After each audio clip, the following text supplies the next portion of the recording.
പവിത്രത്തിന്റെ പുതിയൊരു എപ്പിസോഡിലേക്ക് ഏവർക്കും സ്വാഗതം. ഇഷിത വേദയോട് ചോദിച്ചു, അപ്പോ ഇതിനു പിന്നിലും അവരാണെന്നാണോ? വേദ പറഞ്ഞു, എന്താ സംശയം? അത് തെളിയുന്നതോടെ എല്ലാം കലങ്ങി തെളിയും. അതിനിനി അധികം ദിവസം വേണ്ട. അതുവരെ വിക്രം അവരുടെ മുന്നിൽ അകപ്പെട്ടുകൂടാ. നാളെ രാത്രി വിക്രത്തെ ഇവിടെ നിന്ന് മാറ്റാം, എൻ്റെ വീട്ടിലേക്ക്. വേദ പറയുന്നത് കേട്ട് ഇഷിത ചോദിച്ചു, നിന്റെ വീട്ടിലേക്കോ? റിസ്ക്കാണ്, എനിക്കറിയാം. പക്ഷേ ഏറ്റവും സുരക്ഷിതമായ സ്ഥലം അതാണ്. രാത്രി നീ വിക്രത്തെ ഒന്നെത്തിച്ചു തന്നാ മതി. ബാക്കി ഞാൻ നോക്കിക്കോളാം, വേദ പറഞ്ഞു. ശ്രീകാന്ത് വീട്ടിലെത്തി വർഷയോട് ചോദിച്ചു, ഇന്നലെ രാത്രി വേദ പുറത്തു പോയിരുന്നോ? എനിക്കെങ്ങനെ അറിയാം? ഞാനും നിങ്ങളും ഒരു മുറിയിലല്ലേ ഉണ്ടായിരുന്നത്. പിന്നെ ഞാനെങ്ങനെ അറിയാനാ? വർഷ ചോദിച്ചു. ഇപ്പോ അവൾ ഇവിടെ ഉണ്ടോ? ശ്രീകാന്ത് ചോദിച്ചു. ഇല്ല, പുറത്തുപോയി, വർഷ പറഞ്ഞു. കാർ എടുത്തിട്ടുണ്ടോ? ശ്രീകാന്ത് ചോദിച്ചു. ഇല്ല, ടാക്സിയിലാ പോയത്, വർഷ പറഞ്ഞു. പിന്നെ അവൾ എന്തിനാ രാവിലെ കാറ് കഴുകിയത്? ഈ ദിവസങ്ങളിൽ അവളുടെ പെരുമാറ്റങ്ങളിൽ എന്തെങ്കിലും പ്രത്യേകത തോന്നിയിരുന്നോ? ശ്രീകാന്ത് ചോദിച്ചു. അതിന് അവൾ എന്നോട് സംസാരിക്കാറില്ലല്ലോ. എന്തോ ഇപ്പോൾ ചോദിക്കാൻ കാരണം? വർഷ ചോദിച്ചു. ദീപ്തി എവിടെ? ശ്രീകാന്ത് ചോദിച്ചു. അവളാ മുറിയിൽ നിന്ന് ഇറങ്ങാറില്ലല്ലോ. വർഷ പറയുന്നത് കേട്ട് ശ്രീകാന്ത് ഉടനെ ദീപ്തിയുടെ അരികിലേക്ക് പോയി. ഞാൻ ശരിക്കും ഇന്ന് നിന്നോടൊരു സന്തോഷവാർത്ത പറയാൻ കഴിയുമെന്ന് വിചാരിച്ചതാ. പക്ഷേ വരാലി തെന്നും പോലെ അവൻ തെന്നിക്കളഞ്ഞു. ഇന്നലെ രാത്രി വേദ എവിടെയെങ്കിലും പോകുന്നത് നീ കണ്ടിരുന്നോ? ശ്രീകാന്ത് ദീപ്തിയോട് ചോദിച്ചു.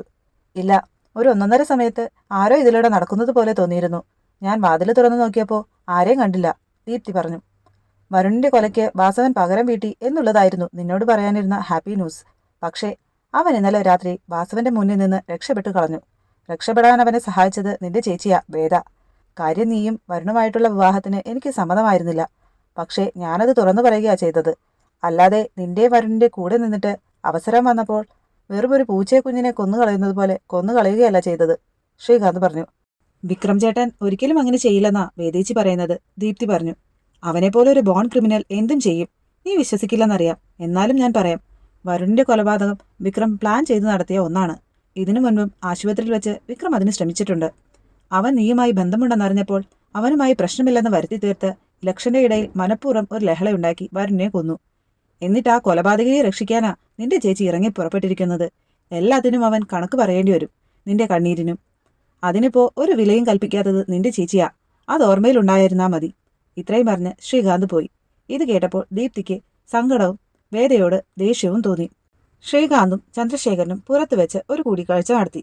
ശ്രീകാന്ത് പറഞ്ഞു, ഇന്നലത്തോടെ അവന്റെ അധ്യായം അവസാനിച്ചുവെന്നാ ഞാൻ കരുതിയത്. പക്ഷേ അവൻ രക്ഷപ്പെട്ടു. ഇത് കേട്ട് ചന്ദ്രശേഖരൻ പറഞ്ഞു, ഇത്രയും എളുപ്പത്തിൽ കിട്ടിയിട്ട് കയ്യിൽ നിന്ന് കളഞ്ഞില്ലേ? നീ വാസവനോട് സംസാരിക്കുന്നത് ആരെങ്കിലും കേട്ടിരുന്നോ? ശ്രീകാന്ത് പറഞ്ഞു, രാവിലെ ഞാനും വാസവനും അവിടെ ചെന്ന് നോക്കി. വിക്രമിന് വെടിയേറ്റുവെന്ന് വാസവൻ പറഞ്ഞത് ശരിയായിരുന്നു. പക്ഷേ റോഡരികിൽ വരെ അവന്റെ ചോരപ്പാടുകൾ ഉണ്ടായിരുന്നുള്ളൂ. അത് കഴിഞ്ഞ് പിന്നെ കണ്ടില്ല. ഇത് കേട്ട് ചന്ദ്രശേഖരൻ പറഞ്ഞു, അപ്പോ ആരോ അവനെ കാറിൽ കയറ്റി കൊണ്ടുപോയിട്ടുണ്ട്. ആരെങ്കിലും പിന്തുടർന്നിട്ടുണ്ടാകുമോ? ഇത് കേട്ടപ്പോൾ ശ്രീകാന്ത് പറഞ്ഞു, എന്റെ സംശയം വേദയാണെന്നാണ്.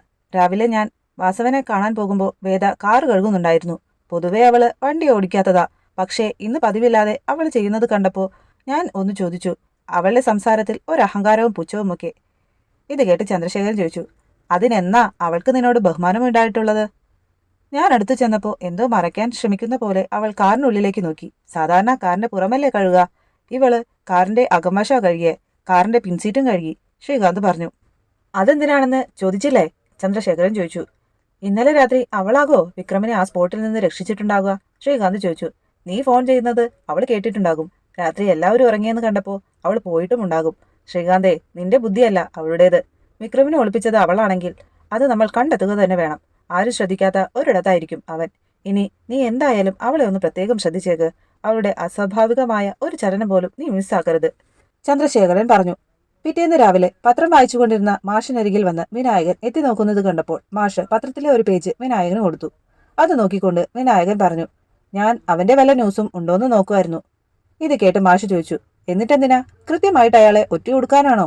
ചതിയും വഞ്ചനയും ചിലർക്ക് ജന്മശീലങ്ങളാ. കണ്ണിൽ വന്ന് വീഴുന്ന പണത്തിന്റെ പ്രഭയിൽ കണ്ണഞ്ചി പോകുമ്പോൾ ജന്മം നൽകിയവരെ അവരൊറ്റും. പിന്നെയാണോ കൂടപ്പിറപ്പുകൾ? മാഷ് പറഞ്ഞു. ശ്രീജ അപ്പോഴേക്കും ചായ കൊണ്ടുവന്നു. കമല അമ്പലത്തിൽ പോയിരിക്കുകയാണെന്ന് ശ്രീജ മാഷിനോട് പറഞ്ഞു. അപ്പോഴേക്കും വാസവൻ ഗുണ്ടകളുമായി അവിടെ എത്തി. പുറത്ത് വെള്ളം കോരിക്കൊണ്ടിരുന്ന നന്ദിനി വാസവനെ കണ്ടു ഞെട്ടി ആ വിവരം മാഷിനെ അറിയിച്ചു. എന്താടോ, തന്റെ മോനിതുവരെ വന്നില്ലേ? വാസവൻ ചോദിച്ചു. അന്നത്തെ രാത്രിക്ക് ശേഷം അവൻ ഇവിടെ വന്നിട്ടില്ല, മാഷ് പറഞ്ഞു. അപ്പോഴേക്കും വാസവൻ പറഞ്ഞത് കേട്ട് ഗുണ്ടകൾ അകത്തേക്ക് ഇടിച്ചു കയറി. ഇന്ന് ഈ വീട്ടിൽ അവനില്ലെന്ന് എനിക്കറിയാം. പക്ഷേ ഇവിടെ ഇടയ്ക്കിടയ്ക്ക് ഞാൻ വന്നു പോകുന്നുണ്ടെന്ന് അവൻ അറിഞ്ഞാൽ നിങ്ങൾക്ക് വേദനിക്കുമ്പോൾ അവന് വരാതിരിക്കാൻ കഴിയില്ല എന്ന് പറഞ്ഞ് വാസവൻ മാഷിന്റെ കഴുത്തിൽ പിടിച്ചു ഞെക്കി. അത് തടയാൻ ചെന്ന ശ്രീജയെ കയറി പിടിച്ചു. വാസവൻ പറഞ്ഞു, എന്നാ നിന്നെ ആകാം. അതാകുമ്പോൾ വാസവന് ഇത്തിരി തമാശയുമാകും. ഇത് കേട്ട് ദേഷ്യം വന്ന മാഷ്, തൊട്ടിത്തരം പറയുന്നോടാ തെമ്മാടി എന്ന് ചോദിച്ച് വാസവനെ പിടിച്ചു മാറ്റിയതും വാസവൻ മാഷിനെ തല്ലി. അത് ചോദിക്കാൻ ചെന്ന വിനായകനെ ചവിട്ടി താഴെയിട്ടു. അപ്പോഴേക്കും ഗുണ്ടകൾ വീട് മുഴുവൻ തല്ലി തകർത്ത് അവിടെയൊന്നും വിക്രമില്ലെന്ന് പറഞ്ഞ് പുറത്തു വന്നു. വാസവൻ പുറത്തെ മുറി കൂടി നോക്കാൻ അവരെ പറഞ്ഞുവിട്ടു. അപ്പോഴേക്കും കമല എത്തി. അവിടെ ഒന്നും ചെയ്യരുത്, മാഷ് പറഞ്ഞു. ഇല്ല, ഗതി കെട്ടാലേ വാസവൻ പെണ്ണുങ്ങളുടെ ദേഹത്ത് കൈവയ്ക്കൂ. കുടുംബത്തിന്റെ ഉറക്കം കടത്താതിരിക്കാൻ മകനോട് വേഗം വന്ന് ഹാജരാകാൻ പറ, വാസവൻ പറഞ്ഞു. എന്നിട്ട് കമലയുടെ കയ്യിലിരുന്ന പ്രസാദം വാങ്ങി കുങ്കുമം മുഴുവൻ ഊതി തെറിപ്പിച്ചു. ഈ വാസവൻ കെണിയൊരുക്കി കാത്തിരിക്കുമ്പോൾ ഒരു ദൈവവും അവനെ രക്ഷിക്കില്ല. ഇത്രയും പറഞ്ഞ് വാസവൻ പോയി. അത് കേട്ടപ്പോഴേക്കും കമല ബോധം കെട്ടു വീണു. എല്ലാവരും ചേർന്ന് കമലയെ താങ്ങിയെടുത്തു. അപ്പോൾ പുതിയൊരു എപ്പിസോഡിനായി കാത്തിരിക്കാം. അതുവരേക്കും ബൈ.